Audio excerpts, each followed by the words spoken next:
Le journaliste Umba Wakalume Edouard, et comme à l'accoutumée, nous sommes dans la salle des rédactions de notre groupe WhatsApp et dénommé Info avec le journaliste Umba Wakalume Edouard. Aujourd'hui, nous sommes mardi 2 avril 2024.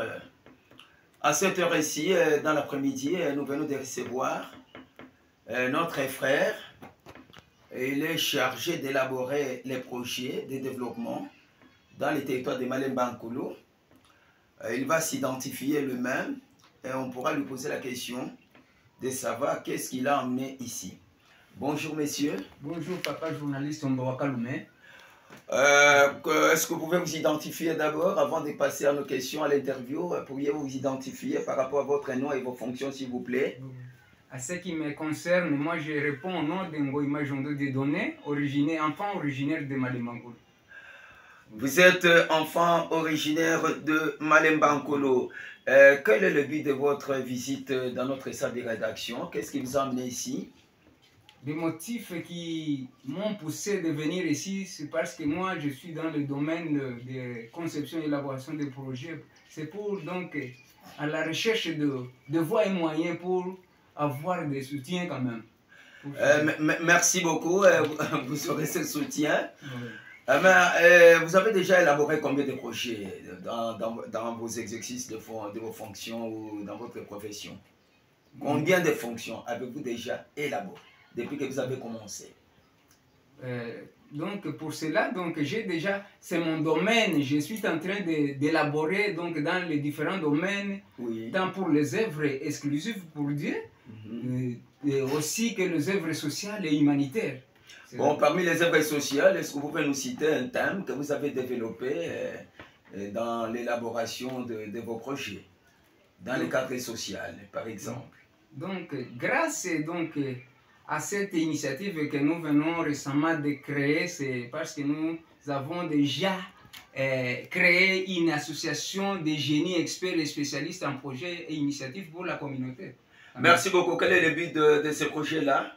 Dont vous venez de parler? Oui, nous allons procéder quand même aux grands travaux de concentration pour perdre l'énergie intellectuelle, afin que nous faisons nous élaborons beaucoup de projets pour l'amélioration des mauvaises conditions de la vie des communautés. À Malemba-Nkulu, les gens souffrent, hein? Ils vivent dans des conditions déplorables. Ils vivent difficilement. Est-ce que vous pouvez citer même un projet qui peut soulager au malheur de la population malembienne? Oui, j'en ai quand même. Par exemple, qu'il y a un comme titre, si après projet associatif plutôt, projet d'action sociale pour la suffisance d'eau potable. Oui. Ah bon, c'est ça c'est vraiment une bonne chose. L'eau potable qui manque à Malemba-Nkulu. Pas seulement dans les territoires de Malemba-Nkulu en général. Ceux qui boivent de l'eau potable, c'est peut-être à 90%. 90% parce que moi j'ai déjà mené beaucoup d'investigations pour savoir comment les gens consomment de l'eau. Et les gens me disent, partout où je passe, on dit, nous puisons de l'eau de la rivière, nous puisons de l'eau des sources naturelles, etc.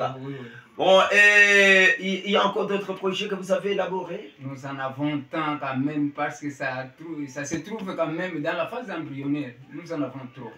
Merci beaucoup. Quelles sont vos ressources de financement ou vos sources de financement? C'est pour cela les sources de financement, oui. Nous n'en avons pas. C'est pour cela que nous sommes venus pour procéder à la recherche des sponsors ailleurs. Est-ce que vous pouvez vous adresser à qui, par exemple, aux autorités politico-administratives ou bien aux financiers indépendants en Europe, aux États-Unis ou quelque part en RD Congo aussi? Donc, au départ, nous avons notre préoccupation est d'avoir nous soutenir à la recherche des sponsors pour nous soutenir, avoir légalisé notre document de base, statut et règlement intérieur déjà élaboré. Donc on peut quand même procéder. Donc nous en avons beaucoup d'adresses électroniques pour le moment, donc à l'étranger. Ils peuvent quand même nous soutenir.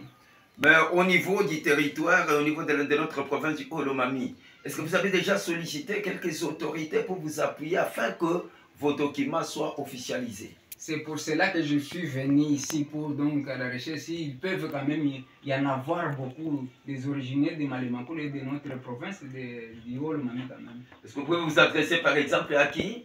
Par exemple en Tamboutala, en Sonkwe, l'homme d'affaires et l'autre donc notre grand homme quand même, Ngoï Kawaya, Alexandre. Mais malheureusement, ils ne sont pas autorités politico-administratives. Parce qu'avec de tels documents, il faut l'intervention des autorités politico-administratives, telles que ceux qui sont au territoire, ceux qui sont à Kamina, parce qu'à Kamina, il y a des députés, il y a des ministres, il y a le gouvernement provincial, et même au niveau de Kinshasa. Est-ce que vous ne pourriez-vous pas vous adresser à ces autorités?